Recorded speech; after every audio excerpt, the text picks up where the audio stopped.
It's hard to forget something that you're ashamed of. It was early that morning. The sea was calm. The sun hadn't come up yet. When a fisherman spots the rising sun over the crest of the hills, he's then happy because his night's labor is finished. And he brings his catch to shore, and he's going to be rewarded with eager buyers. Not this time. All night long, Peter and his partners, they had worked all through the night, casting their fish nets in and out of that boat, and there wasn't a fish to be seen. Never before had they ever experienced such a shutout. Backs were sore, fingers were blistered, pulling in the strings of those nets. They were flax nets, hard on your fingers. Nothing to show from all their hours of work. And to make things worse, they had to tell everybody on shore their empty results. When their boat would tie up in the morning after an all-nighter, the villagers they'd gather on the dock to buy the fish. And that morning there was no fish. Lots of buyers, no catch. As they left, disappointment showed on the faces of those customers. Here's how the story begins.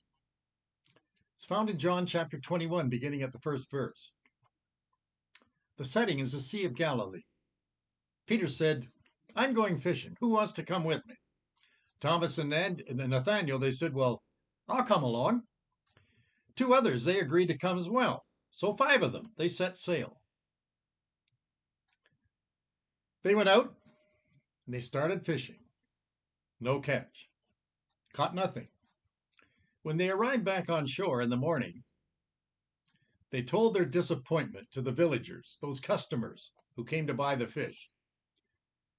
But there standing among those villagers, in their midst, but the fishermen didn't see them, it was Jesus. He was among the crowd. And then he said to them, "Friends, did you catch any fish?" They answered, "Nope." He said to them, "Don't tie your boat up yet. Go back out, throw your nets on the right side of the boat, and see what happens."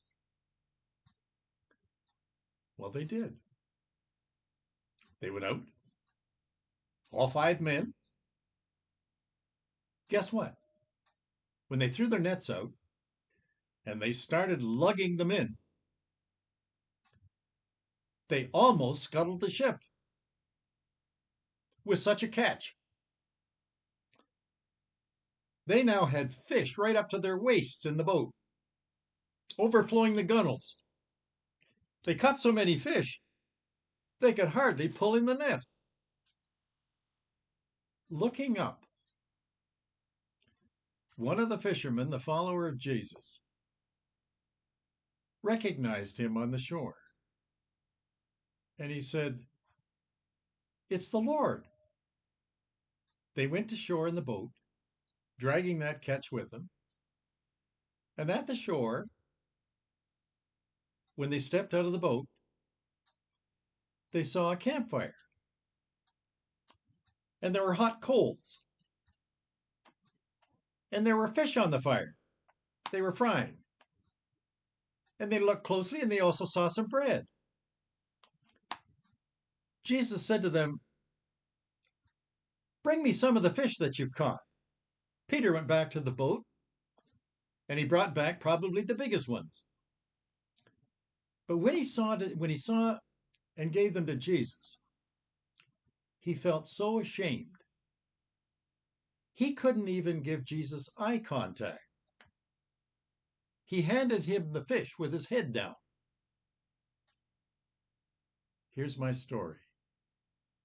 Here's why he held his head down. All night long, out there on the Sea of Galilee, when they caught nothing, Peter's heart wasn't on fishing. His stomach was churning because his conscience was churning. It bothered him. His mind was back in Jerusalem, 90 miles away. He was reliving an anguished night. As his fishing vessel rocked to and fro, pulling in empty nets, so did his gut and his stomach.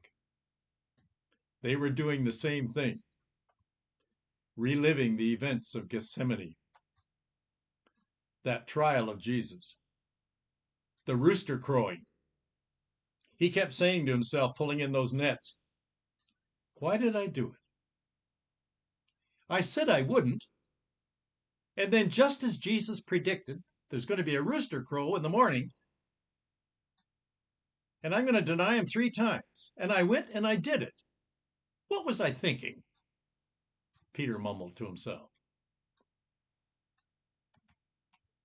There as he stood on that boat, rerunning all this through his mind, it didn't stay, because as he thought, he didn't even remain to see Jesus on the cross. He was a coward. He had turned his back on his dearest friend. That night, no one knows where, Peter went and hid himself in the hills of Jerusalem. And at daybreak, he kept running, and he never looked back. He had bragged that everyone else is going to stumble, but it won't be me. Matthew 26:33. But he did. Peter did what he swore that he would never do. He can still hear his hollow promise. Everybody else is going to stumble, but it won't be me. If I'm the only one standing, the Lord knows my heart. I'll be at my Lord's side right down to the end. And I'm going to cut somebody's ear off with my sword to prove my worth. But there in the courtyard of Caiaphas the high priest, Peter hid himself in some of the trees. He could hear the noise of the torch-lit jury from where he hid. He could hear the angry cries of the Sadducees and the Pharisees, accusing Jesus of crimes that he had never committed. A fire was burning in the distance. Peter drew near just to warm his hands. It was a cold night. Luke 22:54 says, Peter followed at a distance. And then he was seen. Other people near the fire, they recognized him. You were with him, said one. No, I wasn't, said Peter, lying. You're a Nazarene from up there in the north. You got his accent. No, I don't, lied Peter again.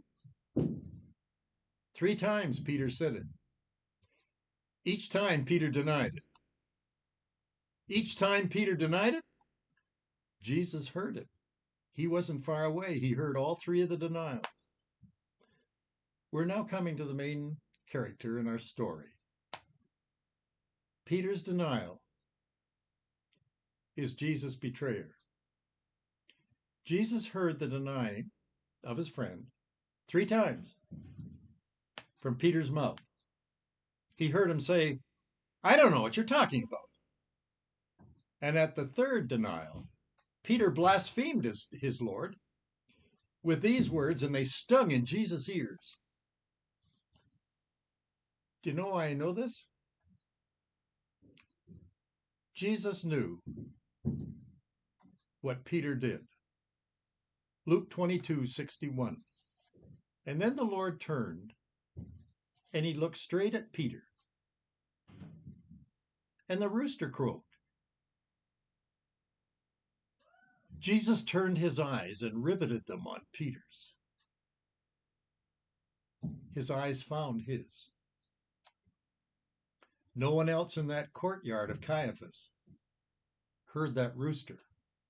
Not the soldiers, not the priests, not the Pharisees or the Sadducees. At that Jerusalem pre-dawn moment, there were 2 people only that heard that rooster. Jesus and Peter. And that look of Jesus, Peter will never forget. Jesus' face was bruised. His body was bloodied. His eyes were swollen from the blows to his head. But those same eyes, they pierced like a knife right through Peter's heart. And he felt wide open, and shame was written all over his face. Jesus' look had only lasted for just a split second, but it lasted forever. So here's that look again. Only a few days later, and it's right here on the Sea of Galilee on the beach, and there's Jesus looking at him again. The same look that Peter remembered. It reminded him of his mother's stare when he did wrong as a child. For Peter at that moment now, it wasn't Jesus' resurrection that caught his attention, nor was it the empty tomb. It wasn't the defeat that Jesus had over death. Do you know what it was? It was the eyes of Jesus seeing right through Peter's failure. Those penetrating eyes of Jesus, Peter remembered. He saw them once before, and it was right here on the Sea of Galilee, not far from where they were. Remember, Peter by trade was a fisherman, along with his brother Andrew. They had taken over their dad's business. His name was John. He got his dad's fishing license, and they kept the boat, and they stayed in the fishing business. And they did all their fishing at night. The fish would do their feeding near the surface in the cool of the night. And then they'd return to the deep during the day when the sun was scorching hot. One morning, some years before this story, the same thing happened. They had fished all night, caught nothing. Shore was full of visitors waiting to buy the catch. Jesus was there too. Rather than send the villagers home empty-handed, Jesus asked Peter, first, "Can I go on your boat? Would you take it out just a little few feet off the shore and let me speak to this crowd from the boat?" It became a platform. It was a pulpit. Peter listens as Jesus teaches. After Jesus is done, he says to Peter in Luke 5, verse 4, "Now, take your boat and go back out fishing. Even though it's morning, it's a poor time to fish. Take the boat and go on into the deep water, throw down your net and try it again. I think you're going to catch something." Inside, Peter moans. He probably even groans. "I've been out here all night, got skunked, caught nothing, no fish. I'm tired now, and I'm thirsty. The sun's up, the nets are drying out. It's time to go home. No commercial fisherman on the Sea of Galilee fishes at this hour of the day. Besides, the whole shore is filled with spectators. They're going to tease me and they're going to heckle me every time I go up because they know I'm not going to catch anything. He's a carpenter's son. What does he know about fishing? I brought the boat in empty once already, and here I am going out again, all over again." Mark says it all about this event in verse 5. "Master," Peter speaks, "we worked hard all night trying to catch fish. We didn't get one. We pulled the oars, we cast the nets, we didn't even talk. We went through the motions. The hours kept passing by. We didn't stop, just kept aching, our arms, our muscles. They felt like falling off. The moon was bright over the water, but our spirits were certainly dark with no fish. The village slept, we worked. We even prayed. We swung as we tossed those nets, and we let them sink. Then we pulled more, all night long, empty nets, prayer unanswered. For 12 hours we fished. Master, we're pooped, worn out. And you want us to do what? Go out and try this thing again?" Remember, Speaking here as a veteran fisherman. He knows when to work, and Peter knows when to quit. The other fishermen who worked all night beside him heard him say it, and they just shrugged their shoulders. Common sense took over. They agreed it was time to go home. Jesus spoke to them again. His voice was soft, and his voice was very convincing. I know you're tired. I know, boys, that you want to try again and you don't want to. Out you go. I don't think you're going to be disappointed. Try it again. Have you ever noticed in life the most difficult journey you might take is to go back to the place where you failed? And then Jesus says to them, when you go back, you're not going to be going alone. I'm coming with you. You caught nothing all night? I know you're tired. I'm sure this time, with me on board, you'll want to try again. Peter reluctantly agrees. So do the other men. Luke 5, verse 5. But you say to put the nets in the water? So I will. I like that last statement. They were tired, they didn't want to do it, but listen to them. So I will. For 3 years now, Peter had been with Jesus. That story has passed. He knew that Jesus' presence made all the difference. That wedding in Cana, all that wine appeared. The feeding of the 5,000, 2 loaves and 3 fishes. They fed the multitude, and there were 12 baskets left over. That 6th child of that royal ruler, healed. Those 10 lepers, all healed. So out goes the boat again. The oars, the anchors lifted, the nets again in the water. Peter watches the nets sink. He waits. The nets spread, and they go out as far as the rope will let it go. The fishermen, they don't make any noise. Peter just stares. Jesus is quiet, just looks on. Suddenly the rope yanks. The fishermen now are fully alert. The net's heavy with fish. John, James, Nathaniel pull. Their enthusiasm and their excitement overflows. So does the boat with fish. The boat is so full of fish. The men slither knee-deep in those flopping silver fish scales all around their feet. Peter looks at Jesus. Jesus looks at Peter. For the first time, Peter realizes who Jesus is. How strange. What an odd place to meet God. Where did you meet God?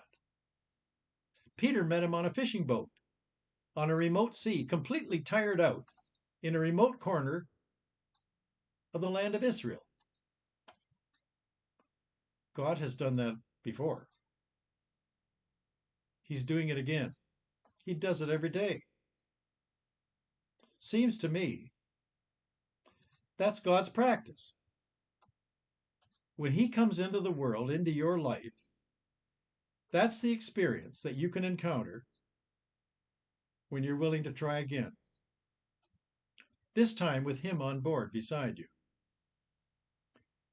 After that catch, Peter's life was never the same again.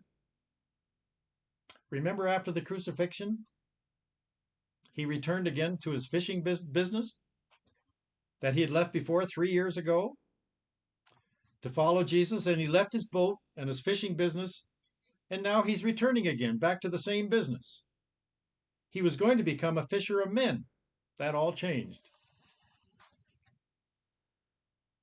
Now full circle. Here he is again.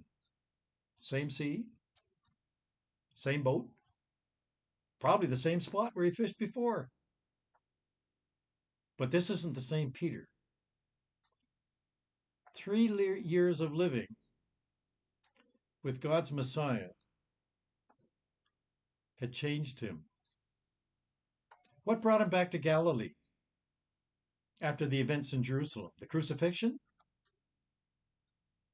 Do you suppose he had a faint hope that there on the sea, where he first met Christ, it'd be there that he'd meet him all again, just as he did before? Here it happens. There's no waiting.